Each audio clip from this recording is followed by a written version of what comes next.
ठीक है। अब इसका एक एग्जांपल ले लो आप, एग्जांपल से क्लियर हो जाएगा।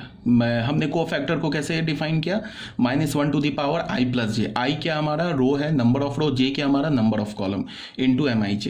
मीन्स क्या है कि इसको तुम ऐसे समझो, एक हमारे पास, या और इसको डिफाइन कर सकते हैं, CIJ को हम क्या बोल सकते हैं, CIJ को हम बोल सकते हैं MIJ बोल सकते हैं। कब बोल सकते हैं, when i plus J is even. i plus j जब इवन हो जाएगा तो ये वैल्यू क्या हो जाएगा, 1। तो क्या होगा, cofactor ith row jth column पे जो एलिमेंट होगा उसका कोफैक्टर और उसका माइनर सेम होगा। कब होगा, when i plus J is even. और ये क्या होगा, -MIJ, ये कब होगा, when i plus J is odd. अगर i प्लस जे ऑड है तो cofactor ith row jth column का किसके इक्वल होगा, minor of ith row jth column. कोई प्रॉब्लम नहीं है। अब एग्जांपल से समझ लो, अभी क्लियर हो जाएगा। मान लो कि हमने ले लिया एक जनरल मैट्रिक्स, उठा लिया A11 A12 A21 A22। पहले इसको तुम ध्यान से देखो, ये 2x2 ऑर्डर का एक मैंने मैट्रिक्स उठा लिया, ठीक है। अब मैं क्या बोलूंगा, इसके लिए i प्लस जे का वैल्यू क्या होगा, 2। तो इसका क्या मतलब होगा कि इस एलिमेंट का कोफैक्टर और इस एलिमेंट का माइनर सेम होगा। इसके लिए i प्लस जे का वैल्यू क्या होगा, 3। इसका क्या मतलब होगा, इस एलिमेंट का कोफैक्टर और इस एलिमेंट का माइनर एक दूसरे का निगेटिव होगा। इस एलिमेंट का i प्लस जे का वैल्यू क्या होगा, 3। इससे क्या मतलब हुआ कि इस एलिमेंट का सेकेंड रो फर्स्ट कॉलम पे जो एलिमेंट है इसका माइनर एंड कोफैक्टर एक दूसरे का निगेटिव होगा। इस पे i प्लस जे का वैल्यू क्या होगा, इवन। इसका क्या मतलब है कि इस एलिमेंट का माइनर एंड कोफैक्टर सेम होगा। इसी बात को हम जनरली कैसे लिखते हैं, इसमें बोल दिया कि इसका साइन प्लस हो गया, इसका साइन माइनस हो गया, फिर इसको हमने बोल दिया इसका साइन माइनस हो गया, इसका साइन प्लस हो गया। तो ये प्लस माइनस का मतलब क्या है, ये प्लस बोलने का ये मतलब हो गया कि इस A11 एलिमेंट का माइनर एंड कोफैक्टर सेम होगा। ये माइनस बोलने का मतलब है कि A12 का माइनर एंड कोफैक्टर एक दूसरे का नेगेटिव होगा। यहाँ भी माइनर एंड कोफैक्टर एक दूसरे का नेगेटिव होगा, यहाँ माइनर एंड कोफैक्टर सेम होगा। तो बस यही प्लस माइनस है, ठीक है। तो अब अगर मैं बोलूँ कि CIJ की जगह मैं बोलूँ C11, तो C11 का मतलब है क्या, कोफैक्टर ऑफ A11 का कोफैक्टर। तो अगर हम डेफिनेशन के थ्रू जाएंगे तो ये क्या होगा, -1 to the power 1 + 1 into M11, ठीक है। तो ये तो इवन हो गया, तो ये किसके इक्वल हो गया, M11। यही बात मैंने बोला है कि इसका माइनर एंड कोफैक्टर सेम होगा, M11 हो गया, ठीक है। C11 is equal to M11। C11 क्या है, cofactor of element belonging to first row and first column. A11 इसका जो माइनर एंड कोफैक्टर होगा वो क्या होगा, सेम होगा, ठीक है। तो M11 माइनर कैसे निकालेंगे, इसको हटा दिया तो क्या बच गया, A22 का डिटर्मिनेंट क्या हो जाएगा, A22।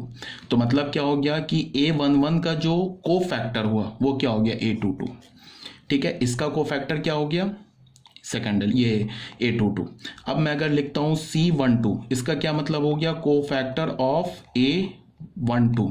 ये क्या होगा, -1 पे पावर 1 + 2 M12, ठीक है बच्चे।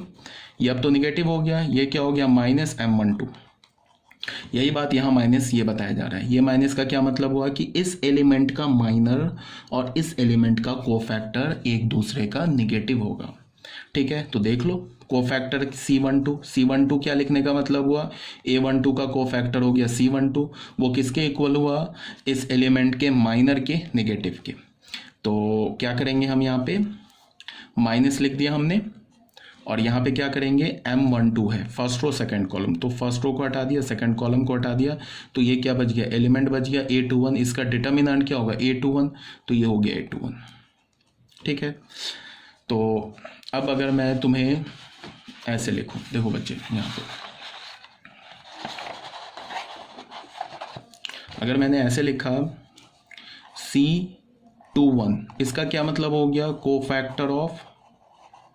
Cofactor of element belonging to second row first column. ये किसके इक्वल होगा, -1 टू द पावर 2 + 1 M12। अगर हम डेफिनेशन से जा रहे हैं तो, ठीक है, जबकि ये सब लिखने की जरूरत भी नहीं है, डायरेक्ट तुम पॉजिटिव नेगेटिव याद रखो, उसी से निकल आएगा।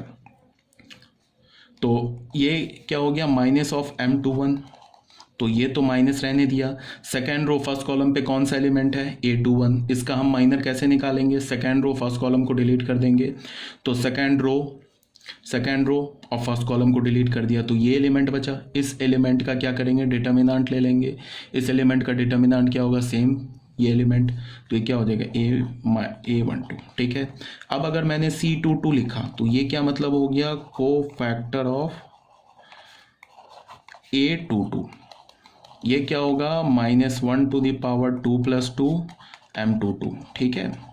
तो ये तो पॉजिटिव हो गया, तो इस स्टेप को तो लिखने की जरूरत ही नहीं थी, तुम डायरेक्ट यहाँ पे 2 + 2 देख सकते थे, यहाँ पे 4 था, तो डायरेक्ट क्या तुम बोलते कि सेकेंड रो सेकेंड कॉलम का पे जो एलिमेंट है उसका को फैक्टर और माइनर सेम है। तो M22 कैसे निकालेंगे, सेकेंड रो और सेकेंड कॉलम को डिलीट कर दिया तो एलिमेंट क्या बचा, A11। इस जो एलिमेंट है A11 इसका डिटर्मिनेंट वैल्यू क्या होगा, A11, तो A22 का को फैक्टर क्या मिल गया हमें, A11, ठीक है। तो ये था हमारा क्या, को फैक्टर्स, ठीक है। यहाँ तक तो कोई प्रॉब्लम नहीं है। सेकंड ऑर्डर का जो हमने मैट्रिक्स, एक हमने सबसे पहले क्या किया, को फैक्टर को डिफाइन किया, उसके बाद हमने क्या किया कि एग्जांपल में एक सेकंड ऑर्डर का मैट्रिक्स लिया, उस सेकंड ऑर्डर के मैट्रिक्स के हर एक एलिमेंट के क्रॉसपॉन्डिंग हमने को फैक्टर निकाला।